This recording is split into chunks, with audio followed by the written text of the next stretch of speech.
सो आज हम बात करेंगे एटमॉस्फेरिक रिफ्रैक्शन की। आई होप आपको ये ठीक से पता चल गया कि डिस्पर्शन क्या होता है, डिस्पर्शन का कंसेप्ट, उससे किस तरह से एक वाइट लाइट 7 डिफरेंट कलर्स में स्प्लिट हो जाती है, एंड वेरी इंपॉर्टेंटली हमने देखा कि रेनबो फॉर्मेशन कैसे होती है। रेनबो फॉर्मेशन का अगर कंसेप्ट आपको क्लियर है तो आपको एक इम्पॉर्टेंट बात पता चल गई है और उससे एसोसिएटेड क्वेश्चंस जब आएंगे तो आप उसका ठीक ठीक जवाब दे पाओगे। अब हम आज बात करेंगे एटमॉस्फेरिक रिफ्रैक्शन की। रिफ्रैक्शन तो आपको पता ही है कि रिफ्रैक्शन मतलब बेंडिंग ऑफ लाइट, और एटमॉस्फेरिक रिफ्रैक्शन नाम से भी समझ में आता है कि दैट इज रिफ्रैक्शन और bending of light due to atmosphere. Now what is the difference between atmosphere and a rectangular glass slab or a lens? Lens और रेक्टेंगुलर ग्लास स्लैब में देखा है ना हमने अभी तक, और प्रिज्म में देखा है। इन सब जो इंस्ट्रूमेंट्स में हम देख रहे हैं बेंडिंग या रिफ्रैक्शन, उनके कंपैरिजन में एटमॉस्फेयर किस तरह से डिफरेंट है। अगर आप इसके बारे में सोचोगे तो आपको बात समझ में आ जाएगी बड़ी आसानी से कि हम ये जो 3 इंस्ट्रूमेंट्स की लेंस और प्रिज्म और रेक्टेंगुलर ग्लास स्लैब की बात करते हैं, they are made up of glass and their optical densities are uniform. यानी ऑप्टिकल डेंसिटी जो है वो है, रिफ्रैक्टिव इंडेक्स जो है वो है। अगर 1.50 हम कहते हैं refractive index of a glass used in a rectangular glass slab है, तो है वो 1.49 भी नहीं होगा, 1.51 भी नहीं होगा, वो 1.50 ही रहेगा। It will not change, so it will remain constant. जबकि एटमॉस्फेयर में क्या हो रहा है, एटमॉस्फेयर हमारे चारों तरफ एक बड़ा एक मल्टीपल लेयर्स हैं एक्चुअली उसमें, जिसमें चेंजिंग डेंसिटीज़ हैं, डेंसिटीज़ ऑफ एयर। एयर की डेंसिटीज़ जो है वो वेरिएबल डेंसिटीज़ हैं। तो हम कहते हैं कि ये जो एटमॉस्फेयर हमारा है, उस एटमॉस्फेयर की ऑप्टिकल डेंसिटी वेरिएबल है, बदलती रहती है लगातार। क्या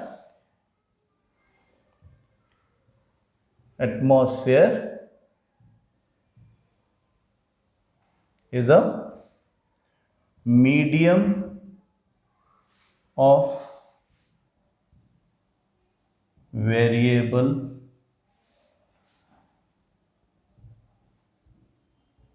optical density। मैं वेरिएबल की जगह डायनामिक भी लिख सकता हूं। एक्चुअली डायनेमिक ही ज़्यादा अच्छा, ज़्यादा अप्रोप्रिएट है वर्ड, क्योंकि ऑप्टिकल डेंसिटी लगातार चेंज हो रही है। डायनेमिक जो मतलब बहुत जल्दी जल्दी चेंज होता जाए, है ना, कुछ चीज़ बहुत जल्दी, तो हम कहते हैं ये डायनेमिक मीडियम। या इसकी जो ऑप्टिकल डेंसिटी है वो बहुत फ्रीक्वेंटली बदलती है। क्यों बदलती होगी? ऑब्वियसली एयर है तो एक जगह पर रुकेगी तो नहीं। एयर पार्टिकल्स, एयर क्या है? It is a mixture of gases. तो गैसेस एक जगह पे रह सकते हैं क्या? उनका कोई फिक्स शेप नहीं होता, उनका कोई फिक्स्ड साइज नहीं हो सकता, उनका वॉल्यूम तक फिक्स नहीं होता, वो कभी ज़्यादा कभी वो they keep on moving. Fluid है वो तो जब वो मूव करता है तो कहीं पे प्रेशर बढ़ गया, कहीं पे प्रेशर कम हो गया, कहीं पे टेम्परेचर फ्लक्चुएट कर गया। इस वजह से अलग अलग जगह पर एयर की डेंसिटी अलग अलग रहती है। अगर हम देखें हमारे नाइट स्काई में, हमको एक्चुअली बहुत सारी बातें यहाँ पे सीखने को मिलेंगी। हाँ, एटमॉस्फेरिक रिफ्रैक्शन अगर हमको समझना है तो हमें एटमॉस्फेयर थोड़ा सा देखना पड़ेगा कि हमारा जो एटमॉस्फेरिक रिफ्रैक्शन किस तरह से हमको अफेक्ट करता है। ये हमारा अर्थ है, समझो। अर्थ के ऊपर एटमॉस्फेयर देखें तो हमको डिफरेंट डेंसिटीज़ की लेयर्स दिखाई देती हैं। हाँ, can we see that at the high altitudes the density is less. Air density ऊपर कम होती है, जैसे जैसे हम नीचे आते जाते हैं वैसे वैसे एयर की डेंसिटी बदलती रहती है। तो जब एयर की डेंसिटी बदलेगी तो क्या होगा? एयर की डेंसिटी जब बदलेगी तो फिर the pattern of bending of light भी बदलेगा। We can say in our physics language that the refractive index of air at different altitudes from the earth surface can be slightly different, है ना। हम हमेशा ये नहीं कह सकते कि वो कांस्टेंट है, जैसा कि ग्लास के लिए कहते हैं, एयर के लिए ऐसा नहीं बोल सकते। तो because of that we see a lot of phenomena associated with that. इस वेरिएबल ऑप्टिकल डेंसिटी की वजह से हमें क्या क्या पढ़ना है वो पहले अपन नोट डाउन कर लेते हैं। हाँ, हमको ये समझना है कि why do we see wavering और flickering of objects when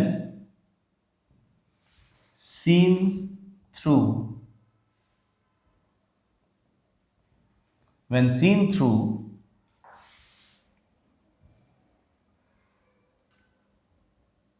a turbulent hot air में से होकर के आप अगर ऑब्जेक्ट्स को देखोगे तो वो वेवर करते हुए, हिलते हुए क्यों दिखते हैं? देखा है आपने ऐसा कभी? कभी वो होता है ना, अपने क्या होली जलती है, होली, वो तो देखी होगी ना सबने। होली खेलने के एक दिन पहले होली जलाते हैं ना शाम में, तो उसके ऊपर जो आग जल रही है उसके अक्रॉस आप देखते हो, आपको कोई पेड़ दिख रहा है तो ऐसा लग रहा है वो हिल रहा है। हाँ, कम हो जाती है तो फिर दूसरे लोग भी दिखने लगते हैं। हाँ, जब वो छोटी हो जाती है, थोड़ी जल जाती है, तो फिर कम आग बचती है, तो उसके पीछे देखो, पीछे जो अंकल जी वो गेहूं का झाड़ जलाने के लिए आए, वो हिलते हुए ऐसे ऐसे हिल रहे हैं क्या वो एक्चुअली? हाँ, वो फ्लिकर एक्चुअली थोड़ी कर रहे हैं, वो थोड़ी ऐसे ऐसे ऐसे कर रहे हैं, वो हमको दिख रहा है। तो क्यों दिख रहा है वो अपन सीखेंगे, ऐसा वेवरिंग या फ्लिकरिंग क्यों दिखता है वो हम सीखेंगे एटमॉस्फेरिक रिफ्रैक्शन से। और क्या सीखेंगे? apparent position of stars। Stars हमें जहां दिखते हैं एक्चुअली वो वहां नहीं होते, वो थोड़ा सा एक्चुअली नीचे होते हैं, लेकिन वो स्लाइटली अबव दिखते हैं फ्रॉम देयर एक्चुअल पोजीशंस। उनकी एक एपरेंट पोजीशन हमको दिखाई देती, क्यों, वो भी हम सीखेंगे एटमॉस्फेरिक रिफ्रैक्शन से। और ट्विंकलिंग ऑफ स्टार्स। हाँ, Y do stars twinkle and planets don't?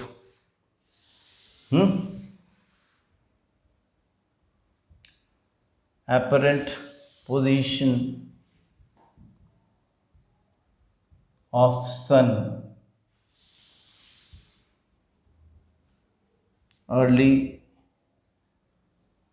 the concept of early sunrise and delayed sunset।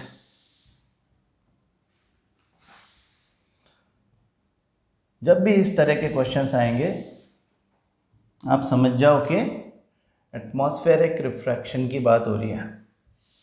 क्यों हो रहा है ऐसा? क्योंकि एटमॉस्फेयर जो है वो एक वेरिएबल ऑप्टिकल डेंसिटी वाला मीडियम है।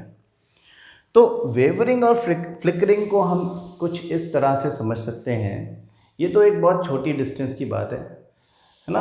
होली का एग्जांपल हटा लो और कोई एग्जांपल ले लो, जैसे कि आपके घर में चाय बन रही है, गैस बर्नर पे जो चाय चढ़ा रखी है उसके पीछे अगर कोई स्पून रखी है तो आप देखो वो फ्लिकर करती हुई दिखाई देगी।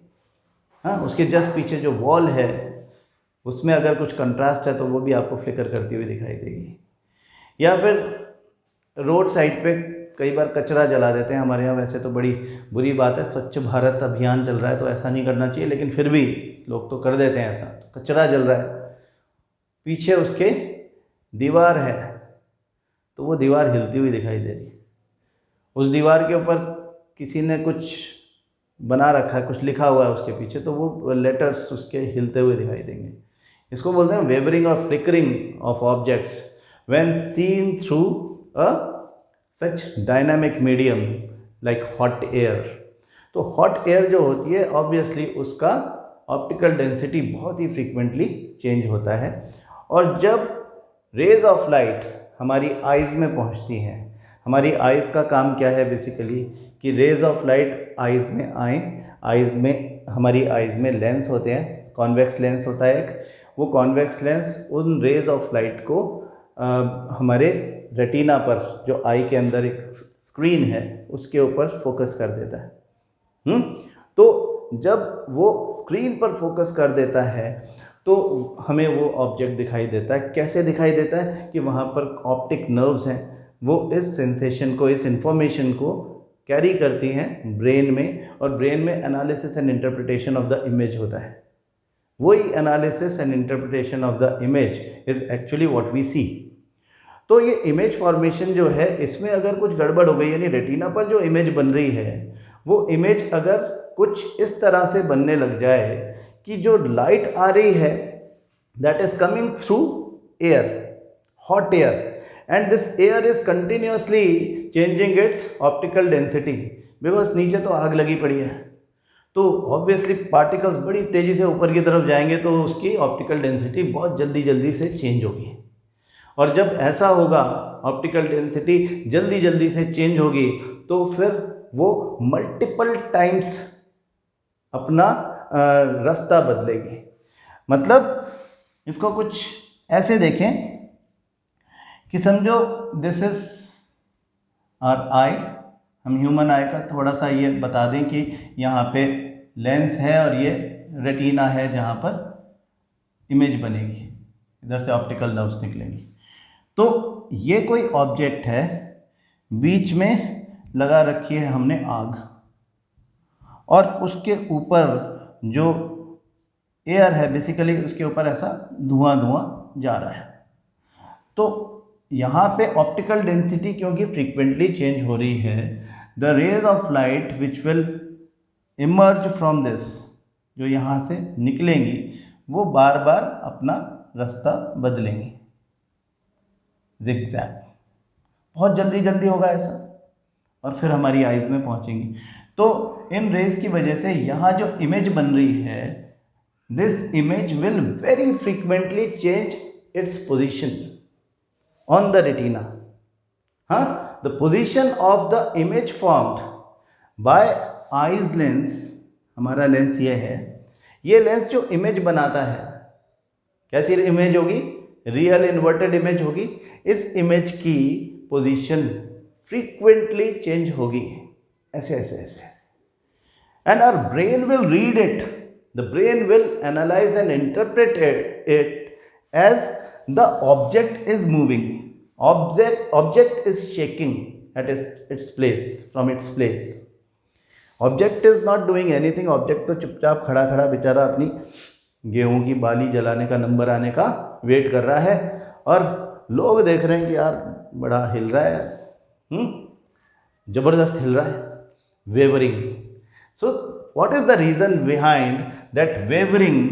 The multiple refraction due to changing optical density of atmosphere due to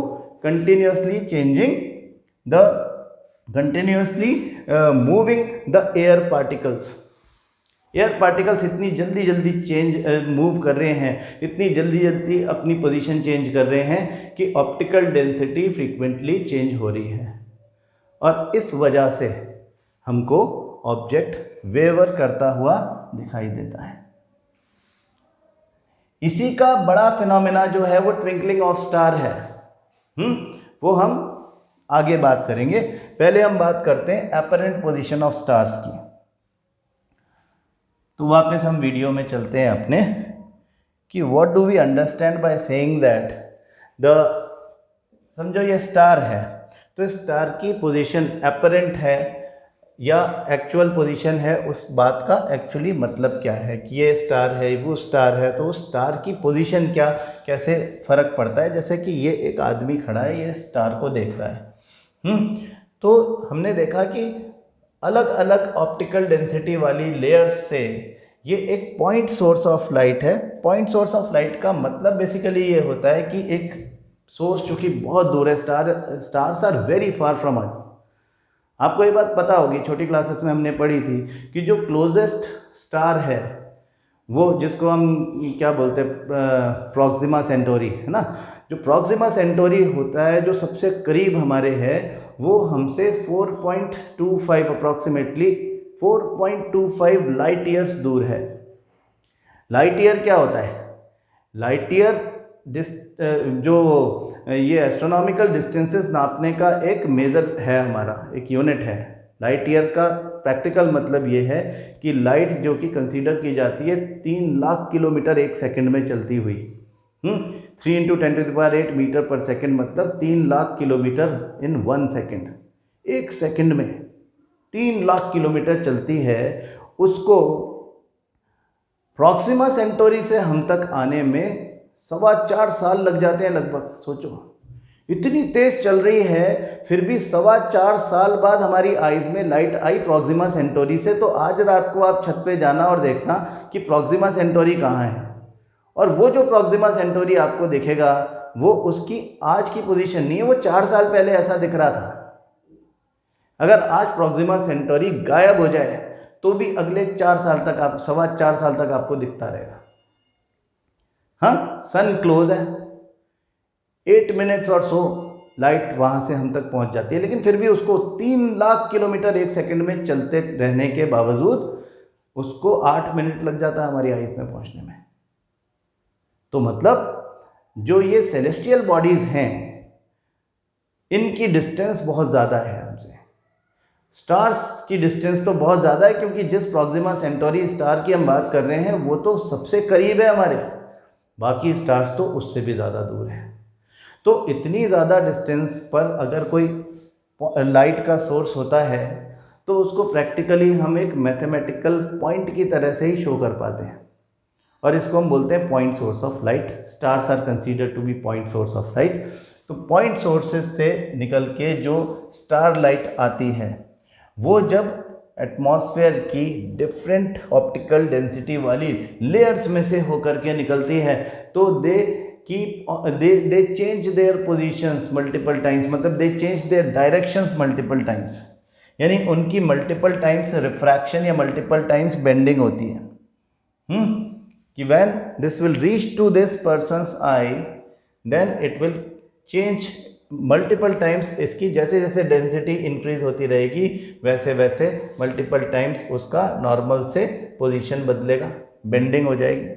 हाँ, तो हम इसको ऐसा शो करते हैं कि ये अपनी जिस रास्ते एक्चुअली आ रहा था उस रास्ते से इसकी पोजीशन थोड़ी बदल गई है। तो हमारा ब्रेन ऐसे कुछ देखने का सिस्टम हमारे ब्रेन का है ही नहीं कि वो कोई ऐसे देख ले किसी चीज़ को, वो तो स्ट्रेट देखता है। और हमारे ब्रेन को ये लगता है, ब्रेन ये एनालाइज करता है कि जो ये है ऑब्जेक्ट है जहाँ से ये रे ऑफ लाइट आ रही है, that is at this position, वो इस पोजीशन पर है, तो हम क्या बोलते हैं,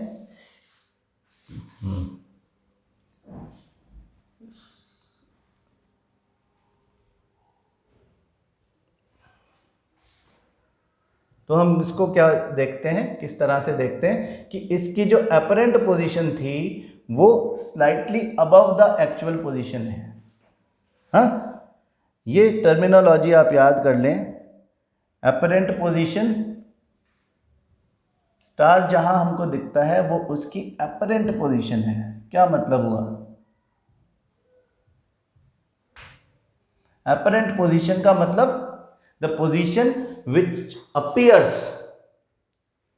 हाँ, हमने लाइट चैप्टर पढ़ा था तो वहाँ पे अपरेंट इंटरसेक्शन की बात की थी। वही बात है लगभग, कि ऐसा अपीयर होता है कि ये यहाँ से आ रही है, एक्चुअली यहाँ से नहीं आ रही, आ तो यहाँ से रही है। हाँ, जहाँ से आती हुई, जहाँ से वो एक्चुअली आती है वहाँ से आती हुई नहीं दिखती है, वो अपरेंटली कहीं और से आती हुई दिखती है। तो हमें स्टार दिखता यहाँ है, होता एक्चुअली कहीं और है, होता एक्चुअली यहाँ है। Slightly above the actual position of star, this is actual position and this is apparent position. What you see is apparent position, but the star actually is at its actual position. And why you are seeing an apparent position of a star or any other celestial body? Just because of the refraction. Atmosphere ने जो refraction किया, atmospheric refraction. Near the horizon अगर कोई star है तो आपको वहां पर आपको अपरेंट पोजीशन में गैप ज़्यादा दिखाई दे सकता है. क्यों? क्योंकि नियर द होराइजन से आपको जो रे ऑफ लाइट, जो स्टार लाइट आ रही है, वो ज़्यादा डिस्टेंस ट्रैवल करेगी, तो ज़्यादा अपरेंट पोजीशन दिखने की वो है संभावना है. अब आप देखो, जो इम्पॉर्टेंट बात हम करने जा रहे हैं, अपरेंट पोजीशन समझना तो कंपैरेटिवली आसान है. Why do stars appear to be twinkling? Stars twinkle करते हुए अपीयर होते हैं. हम दूसरे वीडियो से मैं चाहता हूं कि आप इसको देखें.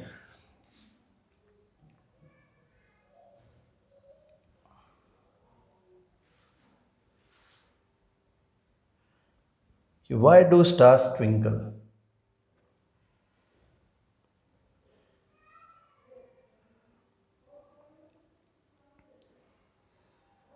जो नाइट स्काई होता है उसमें स्टार्स हमको ट्विंकल करते हुए दिखाई देते हैं. उसके पीछे भी रीज़न यही है. क्या?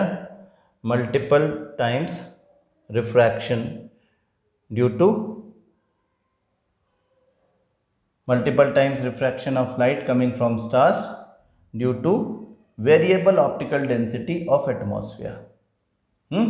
ये जब मल्टीपल टाइम्स फ्लक्चुएट होकर हमारी आइज़ में पहुंचता है तो इसकी जो अपरेंट पोजीशन होती है वो बेसिकली बार बार चेंज होने वाली होती है. But this is very far and this is a point source. तो इसका जो ब्राइटनेस है that also keeps on changing. हाँ, ये भी चेंज हो. अब इससे आने वाली रेज है, आप ये समझें कि इससे कई सारी रेज आ रही हैं. वैसे तो हम पॉइंट सोर्स है तो हम मान लेते हैं कि एक ही रे आ रही है. हाँ, लेकिन वो थोड़ा सा इम्प्रैक्टिकल हो जाता है कि ठीक है हमने मान लिया कि एक ही रे आ रही है, लेकिन एक्चुअली जो रेज आ रही हैं हम उसको इस तरह से समझ सकते हैं कि हमारी जो आई है उसके लेंस पर समझो ये 4-5 रेज आकर के टकरा सकती थी. लेकिन हुआ क्या कि कुछ रेज बेंड हो गई ऐसे, और जो ये 5 आ रही थी उसके बजाय 3 ही आई at a particular stance of time, at a particular point of time. ऐसा हुआ कि जो 5 रेज आ रही थी उनमें से कुछ रेज बेंड हो गई due two variable atmospheric density, optical density. तो क्या हुआ कि 3 रेज ने यहाँ पर जो इमेज बनी उसकी ब्राइटनेस को मेंटेन किया. थोड़ी देर बाद ये वाली सीधी हो गई और यहाँ आने लग गई, तो 4 रेज आने लग गई. 4 रेज मिलकर, ये 4 या 5 नहीं होती है, लेकिन मैं आपको समझने के लिए बता रहा हूँ. I just want to say that due to multiple refraction the amount of light entering the eye keeps on changing, and because of that the brightness of the image formed at the retina keeps on changing continuously. कभी वो ज़्यादा bright हो जाता है, कभी वो कम bright हो जाता है. हाँ, इसी को हम ट्विंकलिंग बोलते हैं. हाँ, इसको हम ट्विंकलिंग बोलते हैं. And this is possible only because star is a point source of light. Point source of light जो है उससे बहुत सारी रेज ऑफ लाइट निकलती हुई दिखा नहीं सकते. हम तो यहाँ पे केवल आपको समझाने के लिए बोल रहे हैं कि जो अमाउंट है, अमाउंट ऑफ लाइट जो है हमारी आइज़ में आ रहा है वो इस वजह से चेंज होता है. मल्टीपल रिफ्रैक्शन की वजह से अमाउंट ऑफ लाइट बार बार बदलेगा, तो ब्राइटनेस ऑफ द लाइट भी बार बार बदलेगी. पोजीशन चेंज होती है तो उस वजह से तो वेवरिंग और फ्लिकरिंग होती है. लेकिन अगर ब्राइटनेस कम ज़्यादा होगी of the image formed at the retina तो फिर वो कभी ज़्यादा चमकदार दिखेगा, कभी कम चमकदार, तो कभी थोड़ा फेंटर दिखाई देगा, कभी ब्राइटर दिखाई देगा, कभी फेंटर दिखाई देगा. And it will happen multiple times in a couple of second. तो आपको वो आपका ब्रेन जो है वो उसको एनालाइज करेगा as if the star is twinkling, star हमको ट्विंकल करता हुआ दिखाई देता है। अगर एक पॉइंट सोर्स के बजाय मल्टीपल पॉइंट सोर्स हो पास पास,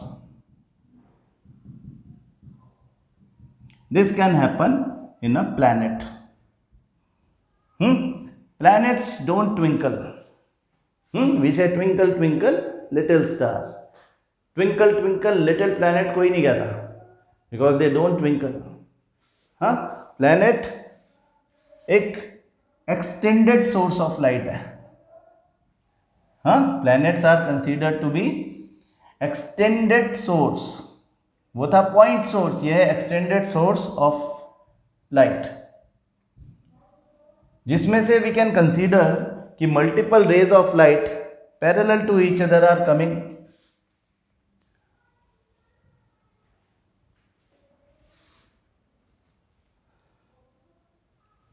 This is better shown here. Planets are extended sources of light. तो मल्टीपल पॉइंट, जैसे ये एक प्लैनेट है, प्लैनेट से रिफ्लेक्ट होकर के सनलाइट हम तक आएगी, तो when it will enter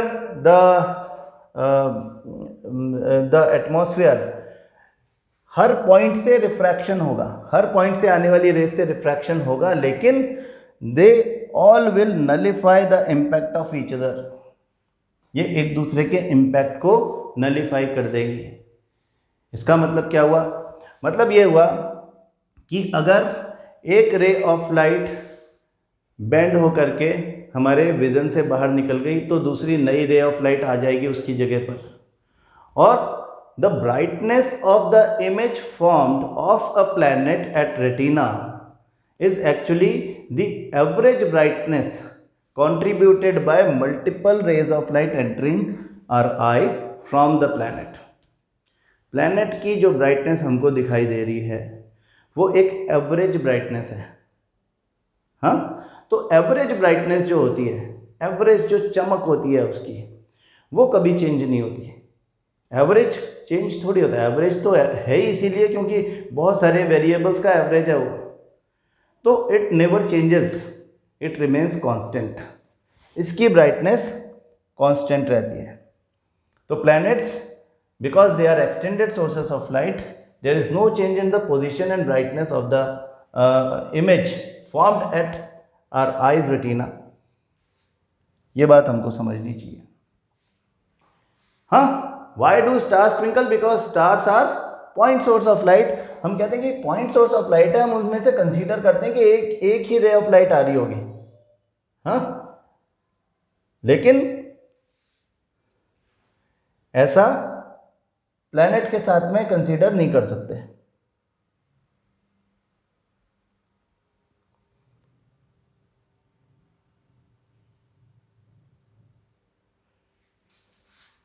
like this, ये मैं आपको दिखाना चाहता हूँ, ये कि a point source of light is considered to be emitting a single ray of light at a time, और यहाँ से बहुत सारी रेज ऑफ लाइट निकालें, तो ये ऐसे तो केवल शो करने के लिए है। पॉइंट सोर्स एक पॉइंट है, तो पॉइंट से तो एक ही रे निकलेगी, मैथ्स कहता है। हाँ, तो इसलिए इसको तो फ्लक्चुएट कर लेता है हमारा atmosphere at a large extent, और इस वजह से brightness and position of the star keeps on changing on retina, मतलब हमारा ब्रेन उसको ऐसे रीड करता है। जबकि प्लैनेट से बहुत सारी रेज क्योंकि एक साथ निकल रही हैं, तो उन सबका एक एवरेज आउट होकर के जो average brightness of the image है वो रहता है। ना तो वो फ्लक्चुएट करते हुए दिखते हैं, ना तो वो अपनी पोजीशन, मतलब ना तो उनकी कोई अपरेंट पोजीशन हमको दिखती है, ना ही उनकी ब्राइटनेस बार बार चेंज होती है, वो ट्विंकल करते हुए भी दिखाई नहीं देते। ठीक है, तो ये जो बात है, this is associated with the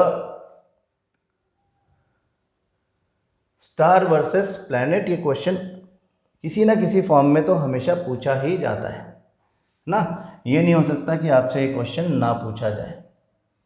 ठीक है, अब अपन एक और बात करते हैं, बड़ी इंपॉर्टेंट है।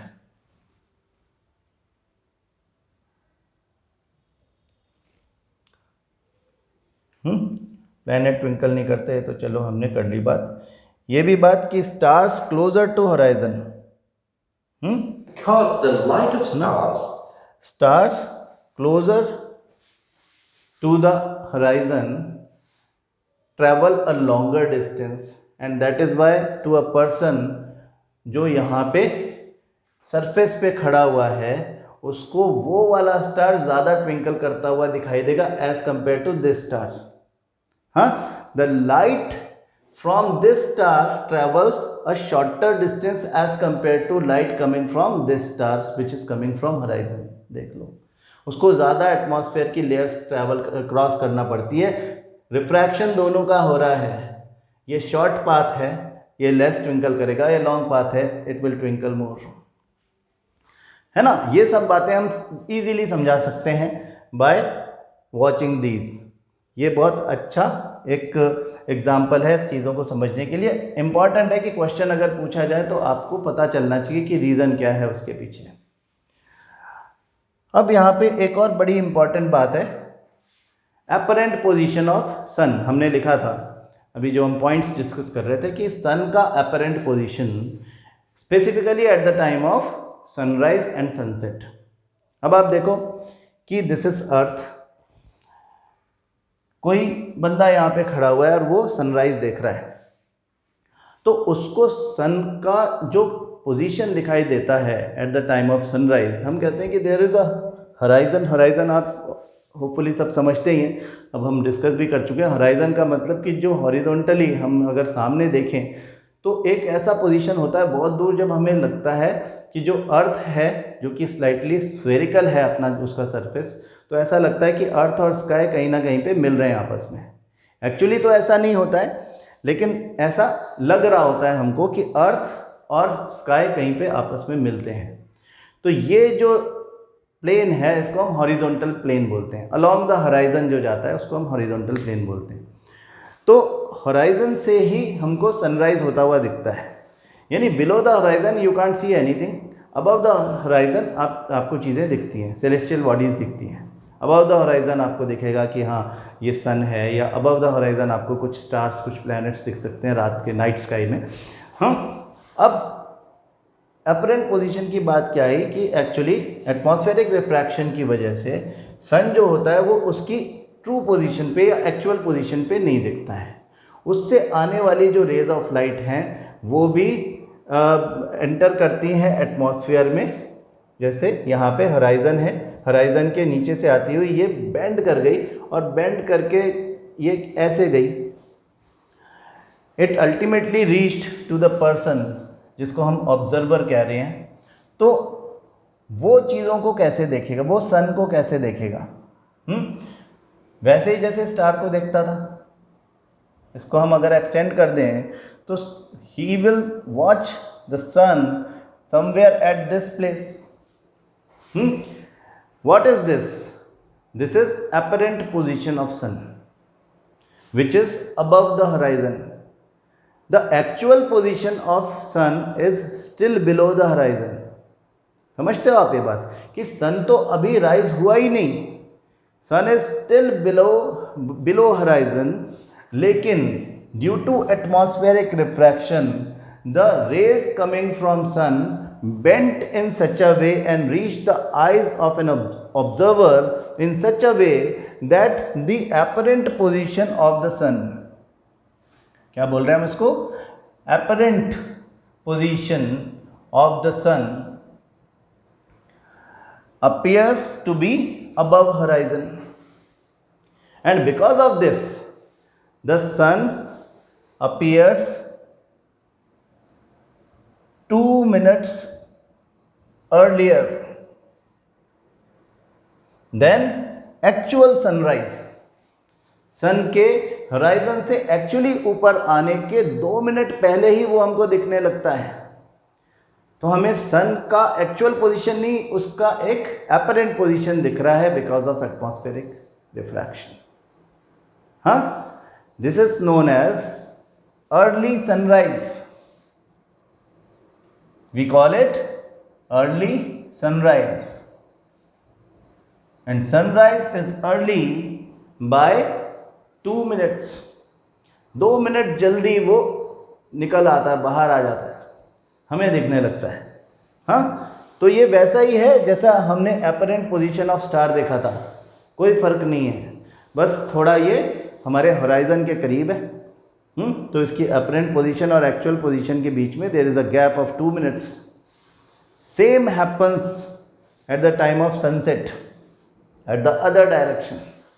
At the time of sunset also when the sun goes below the horizon, actually वहाँ से आने वाली रेज बेंड होकर के ऑब्जर्वर की आइज में इस तरह से पहुँचती है कि apparent position of sun can still be seen above the horizon, just like this.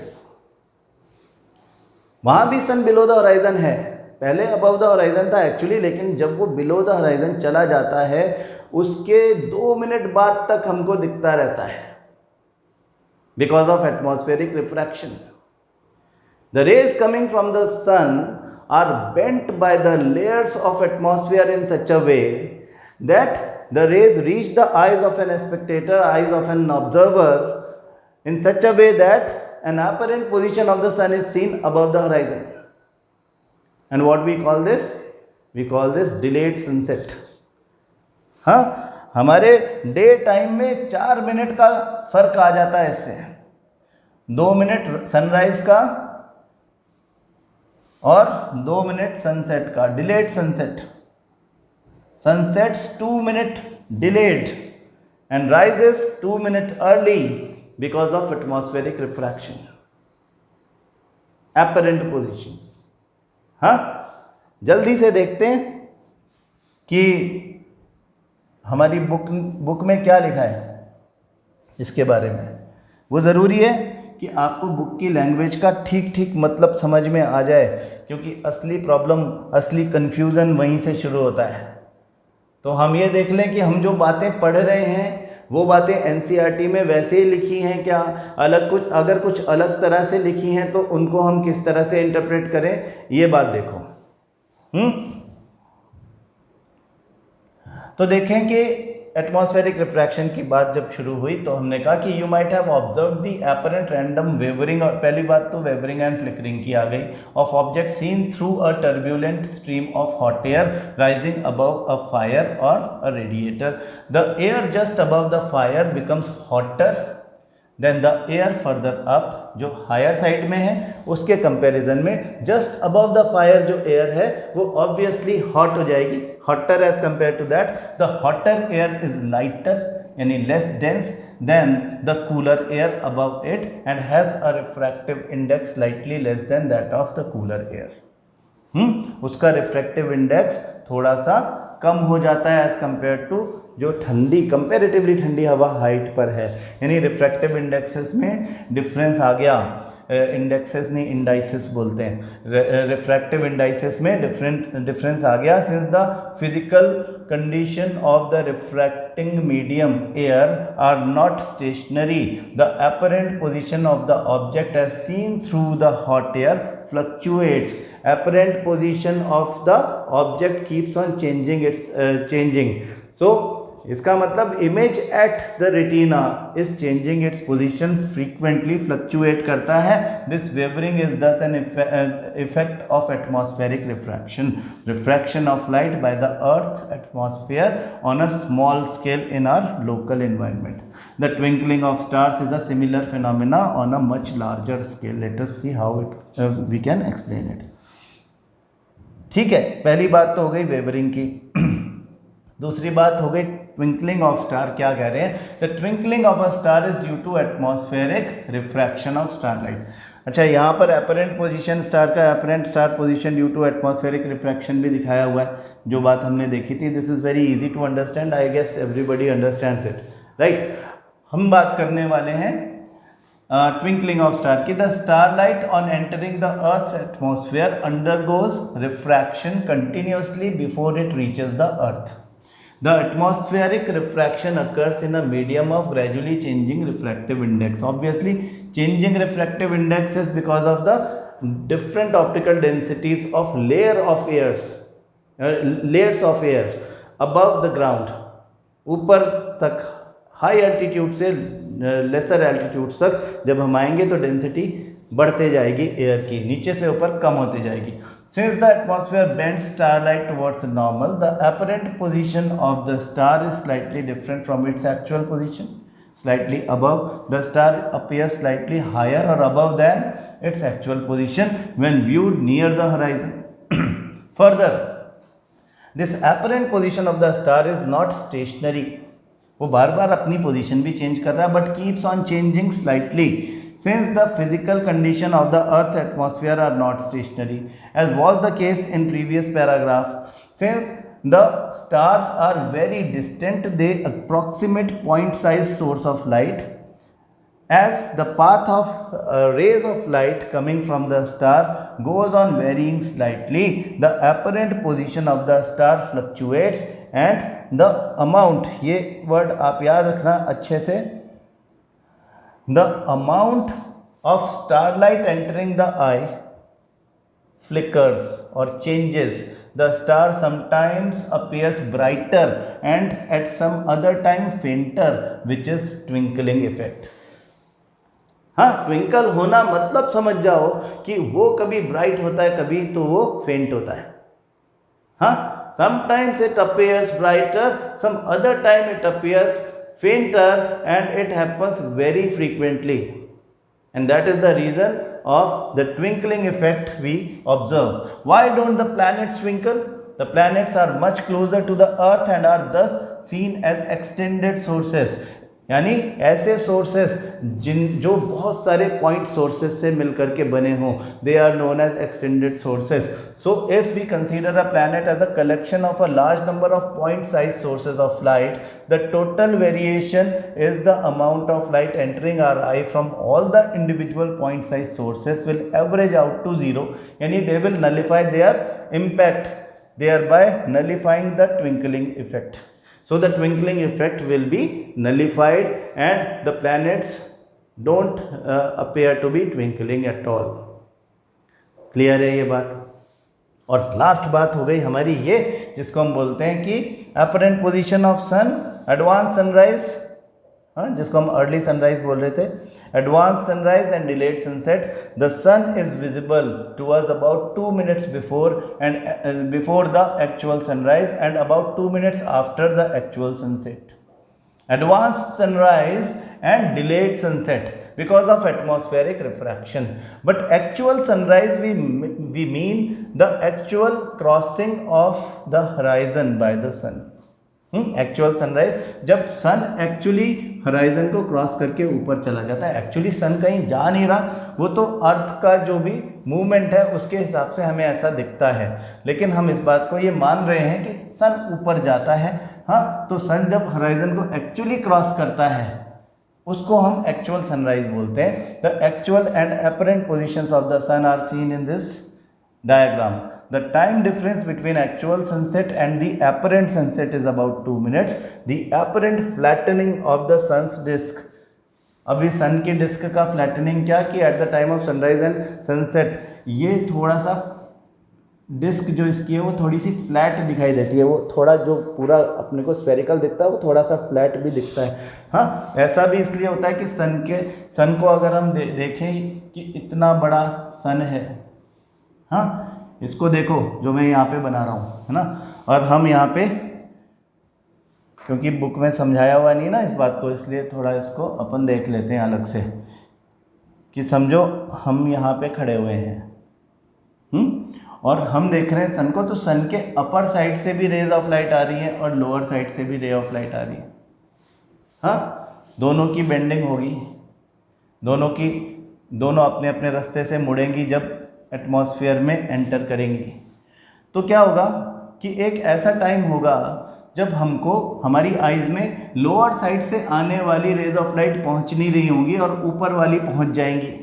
तो उस समय जितने पार्ट से लाइट हमारी आइज़ में आ रही हैं उतने ही पार्ट का सन हमको दिखाई पड़ेगा, इसलिए ये अपरेंटली फ्लैट दिखाई देगा. इसको बोलते हैं apparent flattening of the disc of the sun. That is also because of atmospheric refraction. Wavering or flickering of the objects when seen through hot air. एक apparent position of star from its actual position slightly above 2, twinkling of star 3, non twinkling of planet 4, apparent position of sun यानी delayed sunset and advanced sunrise, कुल मिला के 6 बातें, और एक apparent flattening of the sun's disk at the time of sunrise and sunset 7। ये 7 बातों में से कोई भी बात आपसे पूछ ली जाए तो आप बताओगे रीजन एटमॉस्फेरिक रिफ्रैक्शन।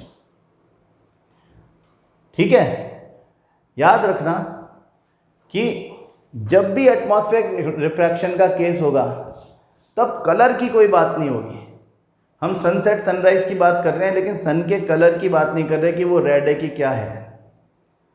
ये बात मैं इसलिए बोल रहा हूँ क्योंकि many a times students gate confused between the scattering and atmospheric refraction. दोनों के बीच में डिफरेंस यही है जो कि आपको केसेस दिए जाएंगे और आपको आइडेंटिफाई करना है। तो उस समय आपको ये ध्यान रखना है कि जितने भी केसेस आपके स्कैटरिंग के होंगे उनमें सब में कोई ना कोई कलर चेंज होता हुआ दिखेगा आपको, कलर की बात होगी वहाँ पे। रेनबो को छोड़ दो, रेनबो डिस्पर्शन है। रेनबो के अलावा कलर की जहाँ भी बात हुई है आप समझ जाओ कि ये स्कैटरिंग है, एटमॉस्फेरिक रिफ्रैक्शन हो ही नहीं सकता। जैसे कि स्काई ब्लू क्यों दिखाई देता है? हाँ, स्काई ब्लू क्यों दिखाई देता है? मैं ब्लू कलर आ गया।